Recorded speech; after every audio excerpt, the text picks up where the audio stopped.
ఓం శ్రీ మహాగణాధిపతయే నమ. సుబ్రహ్మణ్య షష్ఠి మార్గశిర మాసంలో శుద్ధ షష్ఠి రోజు సుబ్రహ్మణ్య షష్ఠి అని పిలువబడుతూ ఉంటుంది. ఈ సంవత్సరం 26 నవంబరు 2025 బుధవారం సుబ్రహ్మణ్య షష్ఠి అయింది. సుబ్రహ్మణ్య షష్ఠి అంటే ఏమిటి? పూర్వం తారకాసురుడు అనే రాక్షసుడు బ్రహ్మను గురించి ఘోరమైన తపస్సు చేశాడు. అతడు గొప్ప శివభక్తులు బ్రహ్మను గురించి తపస్సు చేయడం ఏమిటి అంటే, అప్పుడు పరమేశ్వరుడు తీవ్ర సమాధి స్థితిలో ఉన్నాడు. దక్షుడు కుమార్తె దాక్షాయణి దేవిని పోగొట్టుకుని వైరాగ్యంతో ఘోర తపస్సు చేస్తున్నాడు. ఆ సమయంలో అంతరాయం కలిగిస్తే ముందుకే ముప్పు వస్తుందని చెప్పి తారకాసురుడు తెలివితేటలుగా బ్రహ్మదేవుణ్ణి గురించి తీవ్రమైన తపస్సు చేశాడు. బ్రహ్మ ప్రత్యక్షమయ్యాడు. ఏం వరం కావాలో కోరుకోమన్నాడు. అప్పుడు తారకాసురుడు మరణం లేకుండా వరం అడిగాడు. బ్రహ్మదేవుడు, నాయన, జాతస్య మరణం ధ్రువం, పుట్టినవాడికి మరణం తప్పదు, అందువల్ల నేను ఇవ్వలేనన్నాడు. మరో వరం ఏదైనా అడిగితే ఇస్తానన్నాడు. పరమేశ్వరుడు సమాధి స్థితిలో ఉన్నాడు, భార్యావియోగంలో ఉన్నాడు. అందువల్ల అతను మళ్ళీ తిరిగి వివాహం చేసుకోడు. కాబట్టి తెలివితేటలుగా తారకాసురుడు, రాక్షసుడు తెలివితేటలు అలా ఉంటాయి. వాడు ఏం చేశాడు? ఒక వరం అడిగాడు. పరమేశ్వరుడికి పుట్టిన 7 సంవత్సరాల బిడ్డ చేతిలో నాకు మరణం ఈవయ్యా అని చెప్పి అడిగాడు. తథాస్తు అని బ్రహ్మదేవుడు వరాన్ని ఇచ్చాడు. బ్రహ్మలోకానికి వెళ్ళిపోయాడు. తారకాసురుడు లోకంలో చెయ్యని అకృత్యం లేదు. దేవతల్ని, బ్రాహ్మణుల్ని, దేవాలయాల్ని, 3 లోకాల్ని చాలా ఇబ్బంది పెడుతున్నాడు. ఆ సమయంలో దాక్షాయణీదేవి హిమవంతునికి కుమార్తెగా పుట్టడం జరిగింది. ఆ అమ్మాయి పెరిగి పెద్దదవుతోంది. గొప్ప శివభక్తురాలు ఆ అమ్మాయి. శివపార్వతుల కళ్యాణం జరిగితే తప్ప ఈ తారకాసురుడి యొక్క మరణం జరగదు. కాబట్టి శివపార్వతులకి ఏదో రకంగా వివాహం చెయ్యాలి అనే సంకల్పంతో దేవతలందరూ కూడా మన్మధుడిని ప్రార్థించారు. మన్మధుడు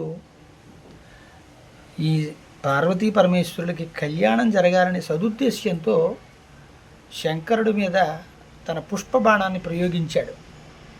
అయితే తీవ్ర తపస్సులో ఉన్నటువంటి రుద్రుడికి తపోభంగమైంది. త్రినేత్రంతో చూశాడు. మన్మధుడు భస్మం అయిపోయాడు. మన్మధుడి భార్య రతీదేవి చాలా ఘోరంగా విలపించింది. పరమేశ్వరుడు పాదాలు పట్టుకుని ఏడ్చింది. స్వామి, ఇద్దరిని కలపాలన్న ఉద్దేశం మీద నా భర్త చేశాడు, తప్పుంటే క్షమించమని చాలా బాధపడింది. పరమేశ్వరుడు కూడా జాలి కలిగి, నీకు సశరీరంగా మన్మధుడు దర్శనమిస్తూ ఉంటాడు, అందువల్ల నీ దాంపత్యానికి లోటు ఉండదు అని చెప్పి ఆశీర్వదించాడు. ఎంతో కొంత మన్మధుడి యొక్క బాణం పరమేశ్వరుణ్ణి కొంచెం కదిపింది.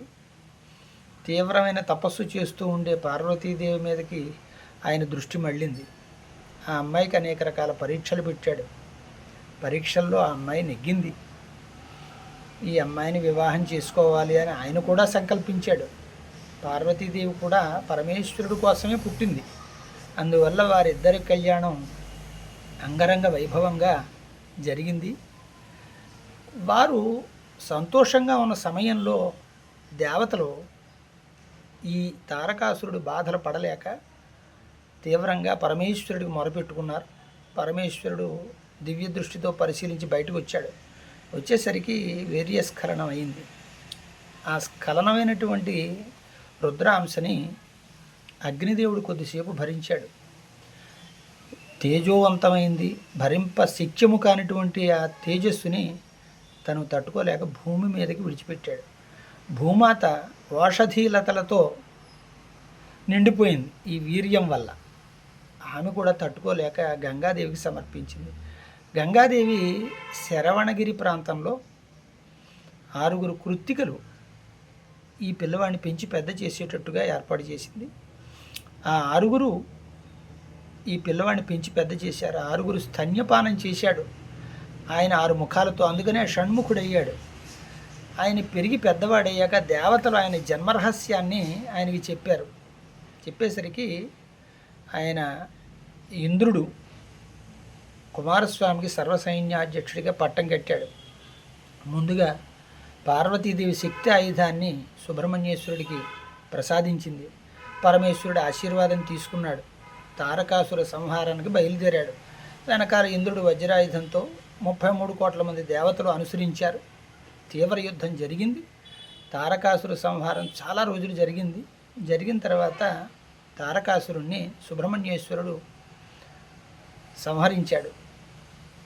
విజయకేతనం ఎగరవేశారు. దేవతలందరూ పుష్పవృష్టి కురిపించారు. వల్లి, దేవసేన ఇద్దరు కన్యామణులతో స్వామివారికి వివాహం జరిపించారు.